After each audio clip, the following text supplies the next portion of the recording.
নমস্কার বন্ধুরা, চলে আসলাম আরেকটি নতুন ভিডিও নিয়ে। তো আজকের ভিডিওতে আমরা জানবো কী করে হ্যামস্টার কম্বাটে ডেলি চিপার ক্র্যাক করে 1 মিলিয়ন টোকেন ফ্রিতে আর্ন করবো। তো ডেলি চিপার ক্র্যাক করার জন্য আমাদের প্রথমে চলে আসতে হবে ডেলি চিপারে। তো ডেলি চিপারে চলে আসার পর প্রথম কোডটা হচ্ছে ICO। তো ICO ক্র্যাক করার জন্য আমাদের প্রথম কোডটা আয়ের জন্য প্রথমে শর্ট ট্যাপ, তারপরের কোডটা হচ্ছে C, long tap, short tap, long tap, short tap.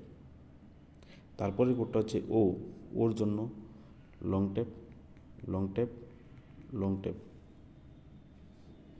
তো এইভাবে আমরা কিছুক্ষণের মধ্যে 1 মিলিয়ন টোকেন ফ্রিতে আর্ন করে নিলাম। তো যদি ভিডিওটা ভালো লেগে থাকে তাহলে ভিডিওটি একটি লাইক করে দিও, আর কমেন্ট বক্সে কমেন্ট করে দিও, আর চ্যানেলটি সাবস্ক্রাইব করে বেল আইকনটি প্রেস করে দিও। তো আজকের ভিডিওটা এতটুকুই, মিলছি নেক্সট ভিডিওতে। Thank you.